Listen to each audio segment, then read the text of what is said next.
کیونکہ تو نے اپنے منہ سے کوئی لفظ بولا نہیں،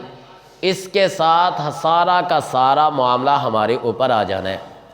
اور قرآن مجید میں اللہ تعالیٰ نے اس زبان کے متعلقہ کیا فرمایا، یعنی اس کی تباہ کاریوں سے ہم نے بچنا ہے، تو اس زبان کے متعلقہ کیا فرمایا، ما یلفظ من قول الا لدیہ رقیب عتید،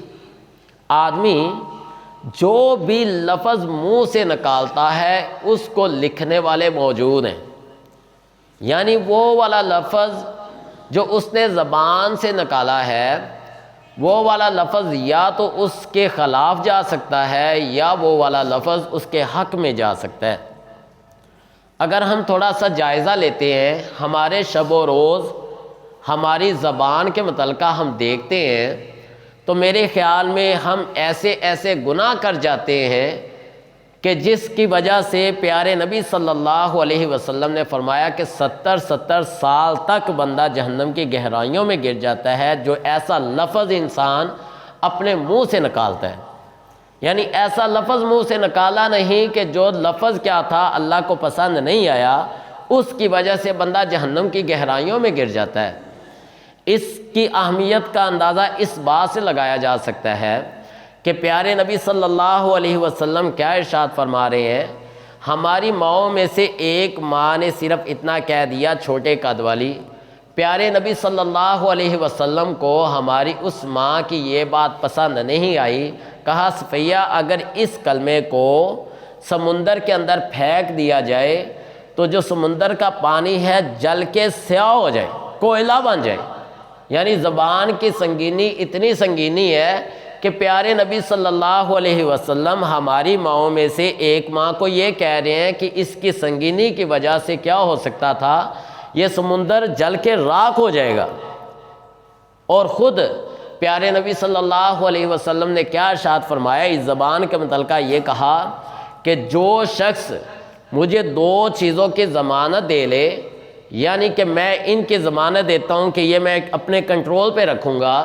2 چیزوں کی ضمانت دے لے میں اس کو جنت کی ضمانت دیتا ہوں، تو ان 2 چیزوں میں سے ایک چیز جس کا تذکرہ کیا تھا وہ کیا تھی، پیارے نبی صلی اللہ علیہ وسلم نے ارشاد فرمایا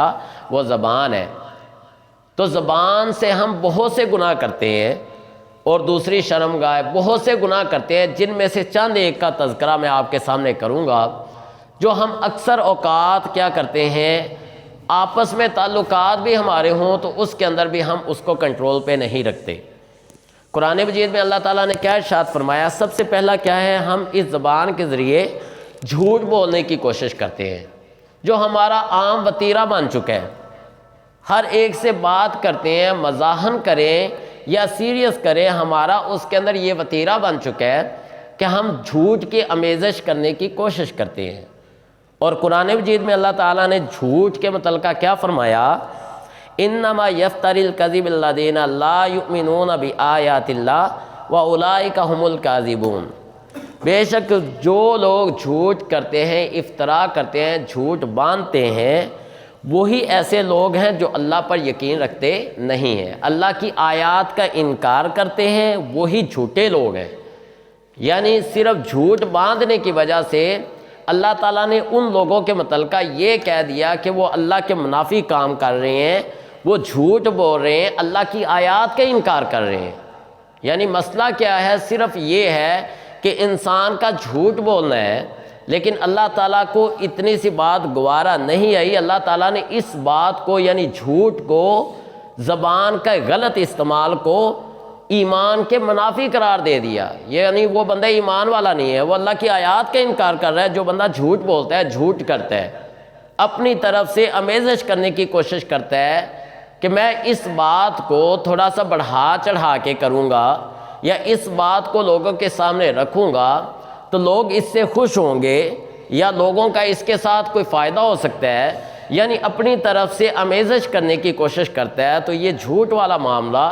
اس کی زبان کے ذریعے سرزد ہوتا ہے۔ تو اللہ تعالیٰ فرما رہے ہیں وہ بندہ اللہ کی آیات کا انکار کرتا ہے۔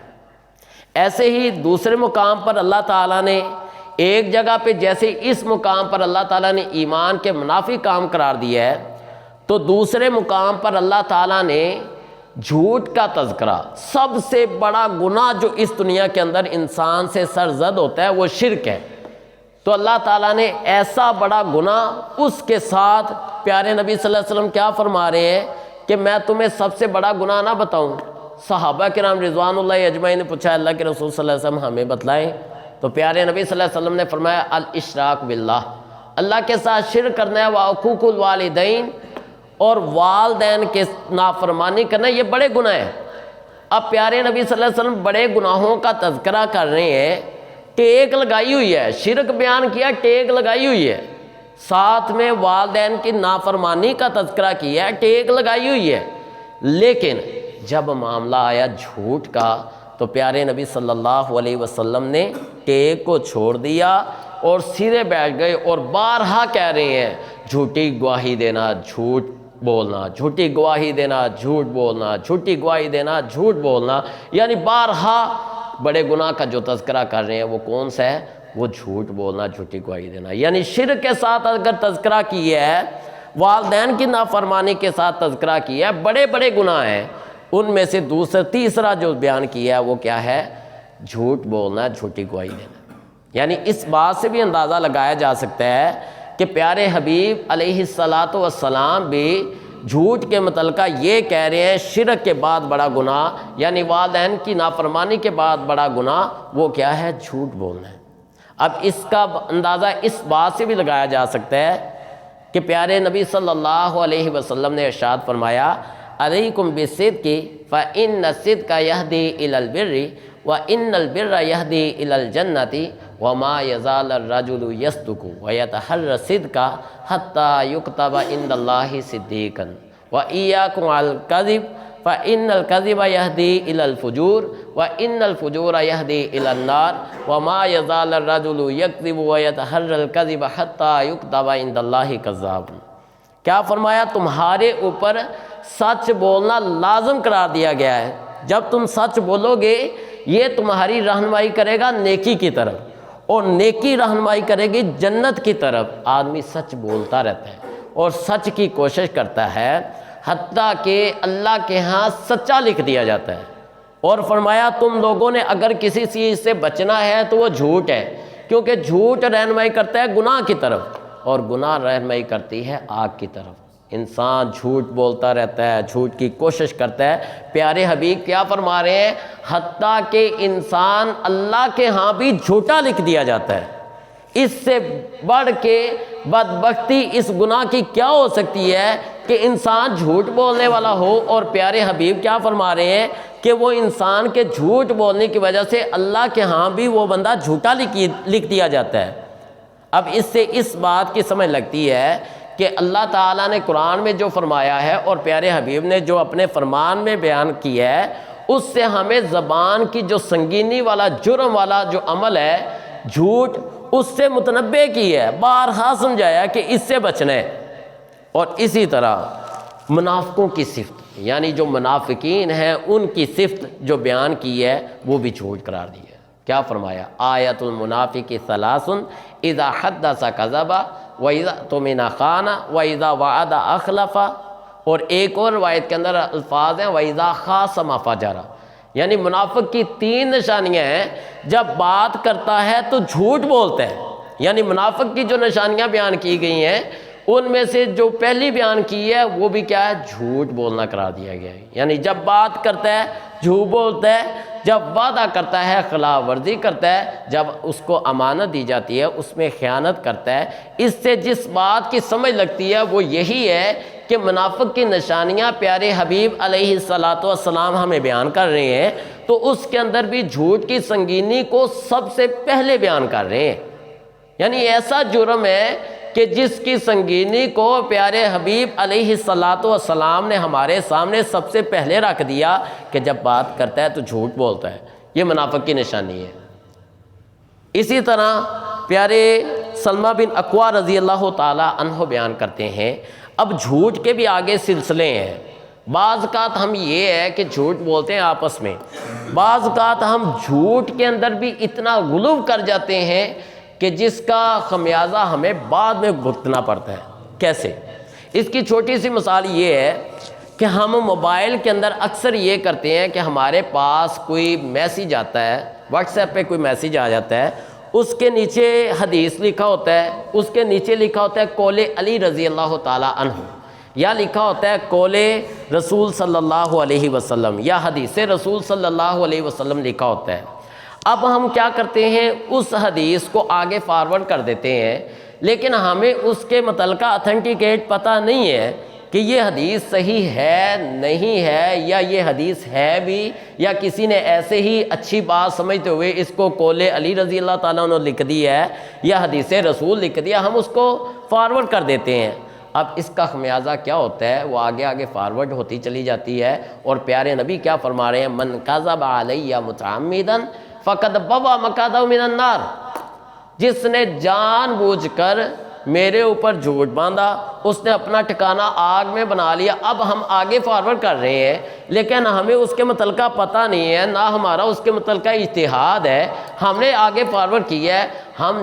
جائے کہ اس کا ثواب لیتے، ہمیں کیا ہوگا اگر وہ حدیث نہیں ہے؟ تو پیارے نبی صلی اللہ علیہ وسلم نے جیسے فرما دیا، جس نے مجھ پر جان بوجھ کے جھوٹ باندھا۔ اب جھوٹ باندھنے سے مراد کیا ہے کہ وہ پیارے نبی نے بات کہی نہیں ہے، پیارے نبی نے وہ بات فرمائی نہیں ہے، یا کسی صحابی نے وہ بات کہی نہیں ہے، ہم اس کو آگے فارورڈ کر رہے ہیں، تو اس کا خمیازہ ہمیں پھر اس طرح سے بھگتنا پڑے گا جیسے پیارے نبی نے فرما دیا ہے، من کذب علی متعمدا فقد بوا مقعدہ من النار، جس نے جان بوجھ کر میرے اوپر جھوٹ باندھا اس نے اپنا ٹھکانہ آگ میں بنا لیا۔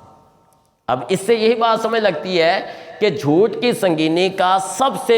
پہلا معاملہ اگر ہو سکتا تھا تو وہ پیارے نبی علیہ الصلاۃ والسلام پر اس کا حملہ ہو سکتا تھا، اسی وجہ سے پیارے نبی صلی اللہ علیہ وسلم نے اس کو بیان کر دیا ہے، تاکہ لوگ یہ نہ سمجھیں کہ پیارے نبی صلی اللہ علیہ وسلم کے متعلقہ یا کسی صحابی کے، میں مثال دیتا ہوں،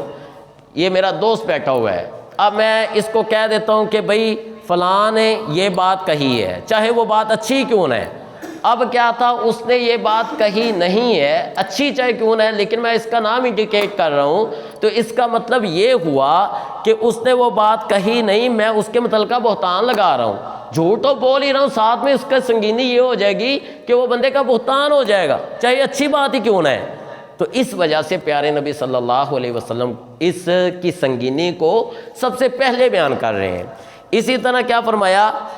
کہ ہمارے اکثر ہمارے ہاں یہ بات چلتی ہے کہ ہم لوگ جھوٹ جو بولتے ہیں وہ ہنسی مذاق کے لیے بولتے ہیں، ہم کوشش کرتے ہیں کہ یار ہنسی مذاق کے اندر وہ ایک بندہ تھکاوٹ زدہ ہے، اس کو کوئی پریشانی ہے، تکلیف میں ہے، وہ ہمارے پاس آ کے بیٹھتا ہے، ہم اس کو جائے کہ کوئی صحیح طریقے کے ساتھ اس کو دلاسا دیتے، ہم اس کو صحیح طریقے کے ساتھ دلاسا دینے کے بجائے ہم یہ سمجھتے ہیں کہ میں اس کو جھوٹ بول کے ہنساؤں گا، اس کے ساتھ اس کے چہرے پہ خوشی آ جائے گی، اس کے ساتھ مجھے سکون محسوس ہوگا اور اللہ میرا خوش ہو جائے گا۔ حالانکہ ایسی بات نہیں ہے۔ پیارے حبیب علیہ الصلاۃ والسلام نے کیا فرمایا کہ جو بندہ دوسروں کو خوش کرنے کے لیے، یعنی اس کی یہ سوچ بنی ہوئی ہے کہ دوسرے اس کے ساتھ خوش ہو جائیں، دوسروں کو ہنسانے کے لیے، خوش کرنے کے لیے جھوٹ بولتا ہے، اس بندے کے لیے ہلاکت ہے، ویل وادی ہے، جہنم کے اندر گڑھ ہے۔ اب میرے خیال میں ہم مسلمانوں کے اندر یہ بات ازبر ہو جانی چاہیے کہ پیارے حبیب علیہ الصلاۃ والسلام نے کوئی بات کر دی ہے، اس کے اندر کسی قسم کا کوئی شک و شبہ ہو سکتا نہیں ہے۔ اب پیارے نبی علیہ الصلاۃ والسلام کیا فرما رہے ہیں کہ جو بندہ لوگوں کو ہنسانے کے لیے، چاہے اس کی ذہن اس کے پیچھے کوئی اور ہی کیوں نہ ہو، ذہن اس کا یہ ہے کہ نہیں بھی اس کے ساتھ کیا ہوں گے، لوگ خوش ہو جائیں گے، اس کے چہرے پر جو پریشانی ہے وہ دور ہو جائے گی، لیکن علیہ الصلاۃ والسلام یعنی پیارے نبی علیہ الصلاۃ والسلام نے کیا فرمایا، وہ بندہ کیا کر رہا ہے، اس کے لیے ہلاکت ہے، ویل وادی ہے، جو لوگوں کو ہنسانے کے لیے جھوٹ بولنے کی کوشش کرتا ہے۔ ایسے ہی یعنی جو ہماری زبان کے ذریعے گناہ سرزد ہوتے ہیں، جھوٹ کے بعد دوسرا جو بڑا گناہ ہم جو اکثر کرتے ہیں وہ کیا ہے، لعنت کرنا، یعنی اللہ تعالیٰ کی رحمت سے دوری کے لیے کسی کے خلاف بد دعا دینا، اس کو کہتے ہیں لعنت کرنا۔ ہم اکثر ہی ہمارے یہ ہنسی مذاق کے اندر بھی اور سیریس بھی ہم لوگ کیا کرتے ہیں، اکثر کسی کا کوئی بات ہمیں پسند نہیں لگتی تو ہم کیا کرتے ہیں؟ کہتے ہیں لاکھ لعنت ہو، یا یہ کہتے ہیں تیرے جمنے پہ لعنت ہو، یا ہماری یہ کوشش ہوتی ہے کہ اسی وقت اس کے اوپر لعنت ڈالنے کی کوشش کرتے ہیں۔ خدا نہ خواستہ اگر وہ والا ٹائم کیا ہو، قبولیت کا ہو، تو ہم نے اس کے لیے وہ بددعا کر دی ہے جس کی وجہ سے وہ کبھی بھی ٹھیک نہ ہو سکتا ہو۔ پیارے نبی علیہ الصلوۃ والسلام ایک دفعہ ایک غزوہ سے واپس آ رہے تھے، تو ایک عورت نے کیا کیا، تکلیف دیکھا، اکتاہٹ میں آ گئی، سواری چل نہیں رہی، اس نے کہہ دیا کہ لعنت ہو تیرے اوپر، یعنی سواری پر لعنت کی ہے۔ پیارے حبیب علیہ الصلوۃ والسلام نے اس سے بھی منع کر دیا کہ تو سواری پر لعنت کر رہی ہے، اس کے ساتھ یہ ہو سکتا ہے کہ اللہ تعالیٰ اس کو دھتکار نہ دے، تیری بددعا لگنی نہیں ہے، قبولیت کا ٹائم ہوا نہیں تو جانور پر بھی اللہ ایسے ہی ہوا، یعنی اس جانور کو چھوڑ دیا گیا، یعنی اس کے بعد اس سے چلا ہی نہیں گیا۔ اب یہ لعنت ایسی چیز ہے جو ہم اکثر زبان کے ذریعے کرتے ہیں، یہ بھی زبان کی تباہ کاریوں میں سے ایک بڑی تباہ کاری ہے۔ یعنی اکثر جو ہم کرتے ہیں جی لعنت ہو تیرے اوپر، لعنت ہو، اس طرح سے کرنے کی کوشش کرتے ہیں۔ اور اس کے متعلقہ سنن ابی داؤد میں روایت موجود ہے، پیارے حبیب علیہ الصلوۃ والسلام نے فرمایا کہ تم آپس میں اللہ تعالیٰ کی لعنت اور اس کے غضب اور جہنم کے آگ کے ساتھ لعن طعن نہ کرو، یعنی کسی کے متعلقہ ایسی لعن طعن نہ کرو، لعنت نہ کرو کہ جس کے ساتھ وہ بندہ یا تو جہنم میں چلا جائے یا بندے کے ساتھ کوئی ایسا ناگزیر واقعہ پیش آ جائے کہ جس کی وجہ سے اس کی زندگی ہی تباہ ہو جائے۔ سمجھا کی بات کی؟ اس سے بھی یہ بات سمجھ لگتی ہے کہ ہمیں لعنت سے بھی گریز کرنا چاہیے۔ اور پیارے حبیب علیہ الصلوۃ والسلام نے کیا ارشاد فرمایا؟ لیس المؤمن بالطعان ولا اللعان ولا الفاحش ولا البذیء، یعنی جو مومن ہوتا ہے وہ لعن طعن کرنے والا ہوتا ہی نہیں ہے، اس کے منہ سے یہ لعنتیں کرنا، یہ فلاں کسی کو تانے دینا، اگر مومن ہے وہ بندہ تو وہ لعن طعن کرنے والا نہیں ہوتا، لوگوں کو تانے دینے والا نہیں ہوتا، لعنتیں کرنے والا نہیں ہوتا۔ ایسے ہی پیارے حبیب علیہ الصلوۃ والسلام نے ایک دفعہ عورتوں کی جماعت بیٹھی ہوئی ہے،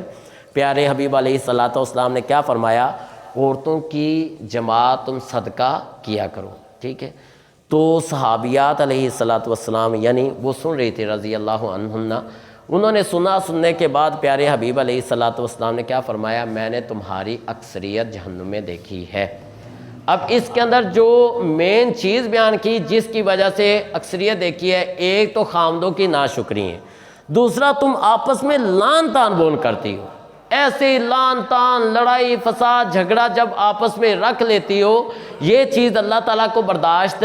نہیں ہے۔ اگر زبان کے ذریعے یہ چیز آپ سے سرزد ہوتی ہے تو اس کا مطلب یہ ہوا کہ آپ کی جو اکثریت میں نے دیکھی ہے وہ جہنم میں، وہ آپ کے لعن طعن کی وجہ سے ہے۔ اور اسی وجہ سے فرمایا کہ اگر بندہ مومن ہے تو مومن لعن طعن کرنے والا نہیں ہوتا، فحش گو نہیں ہوتا، اس کی زبان سے اگر پیارے نبی علیہ الصلوۃ والسلام نے کیا فرمایا؟ من کان یؤمن باللہ والیوم الآخر فلیقل خیرا او لیصمت، جو بھی تم میں سے اللہ پر ایمان رکھتا ہے اور آخرت کے دن پر ایمان رکھتا ہے، اس کو چاہیے کہ اچھی بات کہے یا خاموش رہے۔ من حسن اسلام المرء ترکہ ما لا یعنی، آدمی کی اسلام کی خوبی میں سے ہے کہ وہ جو لا یعنی چیزیں ہیں، بے مقصد باتیں، ان کو چھوڑ دے۔ قد افلح المؤمنون الذین هم فی صلاتهم خاشعون والذین هم عن اللغو معرضون، کیا فرمایا؟ مومن کامیاب ہو گئے، الذین هم فی صلاتهم خاشعون، جو اپنی نمازوں میں خشوع برتنے والے، والذین هم عن اللغو معرضون، جو لغو باتوں سے گریز کرنے والے ہیں، یعنی چیز ہے، جھوٹ، غیبت، چغلی، بہتان، لعن طعن کرنا، ان باتوں میں پڑے، وہ تو لغو باتوں سے بھی گریز کرنے والے ہوتے ہیں۔ الصمت حکمت وقلیل فاعل، خاموشی حکمت ہے، اس کو کرنے والے تھوڑے ہیں۔ تو خیر، جو زبان کی تباہ کاریاں ہیں ان میں سے دوسرا بڑا گناہ وہ کون سا ہے؟ وہ لعنت کرنا ہے، یعنی ایک دوسرے پر لعن طعن کرنا ہے، اس سے بھی بچنے کی تلقین کی گئی ہے۔ اسی طرح زبان کی تباہ کاریوں میں تیسرا بڑا جو گناہ ہے وہ کیا ہے؟ غیبت کرنا ہے۔ یعنی غیبت کی تعریف یہ ہے کہ کسی کے پیٹھ پیچھے ایسی بات کرنا جو اس میں موجود ہے، جو اس میں موجود ہے، اس کی پیٹھ پیچھے بندہ بات کر رہا ہے، اس کو ناگوار لگتی ہے، تو یہ غیبت ہے۔ اور اس کا گناہ کیا فرمایا، وَلَا يَكْتَبْ بَعْضُكُمْ بَعْضًا أَيُحِبُّ أَحَدُكُمْ أَن يَأْكُلَ لَحْمَ أَخِيهِ مَيْتًا فَكَرِهْتُمُوهُ، یعنی یہ ایسے ہی جیسے اپنے مردہ بھائی کا گوشت کھانا ہے۔ اب اس کے اندر یہ غیبت ہے، لیکن اگر کسی کے پیٹھ پیچھے بات ہی ایسی کر دینا جو اس میں موجود ہی نہیں ہے، یہ تو بہتان ہے، اس کی 80 کوڑے سزا ہے، اس سے تو منع کیا گیا ہے۔ ہم لوگ غیبت کرتے ہوئے بھی سوچتے نہیں ہے کہ اتنا بڑا گناہ ہے، کیسے ہی ہے جیسے اپنے مردہ بھائی کا گوشت کھانا ہے، اس کو ہم ناپسند کریں گے، جیسے ہم اس کو ناپسند کرتے ہیں ایسے ہی ہمیں اپنی زبان کی حفاظت کرتے ہوئے غیبت کو بھی ناپسند کرنا ہوگا، اتنا بڑا گناہ ہے۔ اب اس کے متعلقہ بے شمار پیارے نبی علیہ الصلوۃ والسلام جب معراج کے موقع پر گئے ہیں، چغلی غیبت ان کے متعلقہ کیا فرمایا، تانبے کے ناخن ہیں، ان کے ذریعے بعض لوگوں کو میں نے دیکھا ہے وہ اپنے جسم کی جو جلدیں ہیں ان کو اس طرح سے چھیر رہے ہیں، یعنی اپنے آپ کو نقصان پہنچانے کی کوشش کر رہے ہیں، تو اس کے متعلقہ بیان کیا گیا۔ اسی طرح پیارے نبی علیہ الصلوۃ والسلام ایک دفعہ 2 قبر والوں کے پاس سے گزرے۔ چوتھا جو بڑا گناہ ہے جس کے ذریعے ہم یہ زبان کی تباہ کاریوں میں سے، وہ کون سا ہے، 2 قبروں کے پاس سے گزرے ہیں تو پیارے حبیب علیہ الصلوۃ والسلام وہاں کھڑے ہو گئے، اور کیا کیا، وحی طاری ہو گئی، وحی کے بعد صحابی کو حکم دیا کہ ان 2 قبروں کو پر کیا کر دو، ٹہنیاں لگا دو، ہو سکتا ہے اللہ تعالیٰ میرے لگانے کی وجہ سے ان کا عذاب ہلکا کر دے۔ اب وجہ پوچھی گئی کہ ان کی وجہ کیا تھی، ان کا کون سی وحی آپ پر اتری ہے، اللہ کے رسول صلی اللہ علیہ وسلم ہمیں بھی بتلائیں۔ تو پیارے حبیب علیہ الصلوۃ والسلام نے فرمایا، ایک بندہ چغلی کرنے سے نہیں بچتا تھا، یعنی جب اس کو موقع ملتا کوئی اس کے پاس آ کے بات کرتا، اس کی بات کو دوسرے پیرائے سے دوسرے بندے کے ساتھ بیان کر دیتا، یعنی لڑائی ڈالنے کی کوشش کرتا، اور دوسرا بندہ وہ کیا تھا، وہ پیشاب کے چھینٹوں سے نہیں بچتا تھا۔ ان 2 قبروں والوں کو جو عذاب ہو رہا ہے اس وجہ سے ہو رہا ہے۔ اب اس کے اندر جو پہلا عذاب ہے یعنی وہ چغلی سے نہیں بچتا تھا، وہ والا گناہ وہ بھی انسان کا زبان کے ذریعے سرزد ہوتا ہے۔ یہ ایسا سنگین جرم ہے جس کے اندر ہم ان 4 گناہوں کے اندر لٹ پٹ ہو رہے ہیں، یعنی ہمارا شب و روز ہم جھوٹ بولنے سے گریز نہیں کرتے، غیبت ہماری چل رہی ہے، بہتان ایک دوسرے پر لگ رہا ہے، لعن طعن ہم لوگ کر رہے ہیں، اسی طرح چغلیوں میں ہم لوگ بیزی ہیں۔ اب یہ چیزیں اگر دیکھی جائیں تو پیارے نبی علیہ الصلوۃ والسلام نے اس کی سنگینی کو کس طرح سے بیان کیا، ایک حدیث بیان کروں گا، صحیح مسلم کی روایت ہے۔ پیارے نبی علیہ الصلوۃ والسلام نے فرمایا، صحابہ کرام بیٹھے ہوئے ہیں، کہا اتدرون ما المفلس، تم لوگ جانتے ہو مفلس کسے کہتے ہیں، کنگال کسے کہتے ہیں؟ صحابہ کرام رضوان اللہ اجمعین نے آگے سے کہا، اللہ کے رسول صلی اللہ علیہ وسلم ہمارے نزدیک مفلس اور کنگال وہ ہے کہ جس کے پاس روپے پیسے نہیں ہیں۔ پیارے حبیب علیہ الصلوۃ والسلام نے کیا فرمایا، میری امت کا مفلس اور کنگال ترین شخص وہ ہے قد شتم ھذا وقذف ھذا واکل مال ھذا، کسی نے کسی کو گالی دی ہوگی، وقذف ھذا کسی پر تہمت لگائی ہوگی، کسی کا مال ہڑپ کیا ہوگا، قیامت کا دن یہ بندہ آ جائے گا ساری عمر اس نے نیک اعمال کیے ہوں گے لیکن ساتھ ساتھ اس کی زبان کی حفاظت نہیں ہوگی، حقوق العباد کا خیال نہیں رکھا ہوگا۔ لوگ بھی آ جائیں گے کہیں گے یا اللہ تو نے خود کہا تھا کہ آج کے دن میں بدلہ سب کا دے کر کے چھوڑوں گا، آج ہمارا بدلہ دلوا۔ پھر اللہ تعالیٰ کیا کریں گے، اس نیک شخص کی نیکیاں ان کو دیتے جائیں گے حتیٰ کہ ابھی بھی کچھ لوگ باقی ہوں گے جس کو اس نے گالیاں دی ہوں گی، بہتان لگایا ہوگا، لعن طعن کیا ہوگا، وہ لوگ آئیں گے یا اللہ ہمارا بدلہ۔ پھر اللہ تعالیٰ کیا کریں گے، ان کے گناہ اس پر لاد کر کے اس کو جہنم رسید کر دیں گے۔ صحیح مسلم کی بالکل اتھنٹیکیٹ حدیث ہے، عبداللہ بن عمر رضی اللہ تعالیٰ عنہما اس کے راوی ہیں۔ اس سے یہ جو بات سمجھ لگتی ہے وہ یہ ہے کہ زبان کی حفاظت نہ کرنے کی وجہ سے بندہ کہاں جا رہا ہے، نیکیاں بھی کی ہیں جہنم کے گڑھے میں جا رہا ہے۔ تو اللہ تعالیٰ سے دعا ہے کہ اللہ تعالیٰ ہمیں حق سچ بیان کرنے کی اور سنا کے اس پر عمل کرنے کی توفیق عطا فرمائے۔ آج جو ہمارا ملک ہے بہت سے گھنونے جرموں کے اندر پڑ چکا ہے، یا گھنونے جو اللہ تعالیٰ کے حادثات ہیں ان کے شکار ہو رہا ہے، تو اس کے اندر مین چیز یہ ہے کہ ہم لوگوں نے جہاں پہ اللہ تعالیٰ کے حقوق کو چھوڑ دیا ہے وہاں پہ ہم نے اپنی زبان کی حفاظت کرنا بھی چھوڑ دیا ہے۔ اللہ تعالیٰ سے دعا ہے کہ اللہ تعالیٰ ہمیں حق سچ بیان۔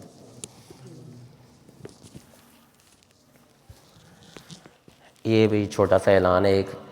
اسی مسجد کے لیے نا اوپر آپ لوگ جمعہ کے بعد چاہے وزٹ بھی کر لیجئے گا،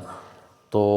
یہ کچھ کام ہو رہا ہے جس کے اندر اینٹیں وغیرہ ہیں اس کا حساب وغیرہ بھائی ادھر بیٹھے ہیں، ان سے آپ پوچھ لیجئے گا، سیمنٹ ہے، بجری ہے، سریہ ہے، مزدوری وغیرہ ہے۔ تو یہ بات ذہن میں رکھیے گا، اللہ تعالیٰ اس بندے سے من یرید اللہ بہ خیرا یفقہہ فی الدین، جس کے ساتھ اللہ تعالیٰ بھلائی کا ارادہ کرتا ہے اس سے اپنے دین کی سمجھ دے دیتا ہے، اس سے دین کا کام لے لیتا ہے۔ یہ آپ لوگوں کے سامنے ہے، آپ دیکھ لیجئے گا اوپر، اس کا جو بھی کام ہو تو اللہ تعالیٰ سے دعا ہے کہ اللہ تعالیٰ ہمیں سمجھنے کی بھی توفیق دے اور ساتھ میں ان چیزوں کے ساتھ تعاون کرنے کی بھی توفیق دے۔ اور دوسرا اعلان ہے جی، 5 فروری کو دن 10 بجے نگینہ چوک تا فوارہ چوک پاک پتن یہاں ایک ریلی کا انعقاد کیا گیا ہے، تو بھائیوں سے شرکت کی اپیل ہے۔ اگر ہم لوگ کچھ نہیں کر سکتے، جا کر کے تلوار اٹھا کے یا اس طرح سے اپنے حکمرانوں کو فورس نہیں کر سکتے، تو کم از کم یہ ہے کہ ہم ان بھائیوں کے ساتھ المسلم و اخو المسلم کے رشتہ کے تحت کم از کم یہ ہے کہ اپنا 5 سے 10 منٹ کا جو ٹائم ہے یا آدھا گھنٹہ گھنٹے کا ٹائم ہے اتنا نکال دیں، اور اللہ کے حضور جب پیش ہوں تو ہم یہ کہہ سکیں کہ یا اللہ میں یہ جو آدھا گھنٹہ تھا تیرے لیے نکلا تھا، یہی میرا قبول کر لے۔ تو اللہ تعالیٰ سے دعا ہے اللہ تعالیٰ سمجھ دیں۔ اما بعد فإن خیر الحدیث کتاب اللہ وخیر الہدی ہدی محمد صلی اللہ علیہ وسلم وشر الامور محدثاتها وکل محدثۃ بدعہ وکل بدعۃ ضلالہ وکل ضلالۃ فی النار۔ اللہم صل علی محمد وعلی آل محمد کما صلیت علی ابراہیم وعلی آل ابراہیم انک حمید مجید۔ اللہم بارک علی محمد وعلی آل محمد کما بارکت علی ابراہیم وعلی آل ابراہیم انک حمید مجید۔ بھائی جس بھائی نے تعاون کرنا ہو بھائی کے ساتھ رابطہ کر لے۔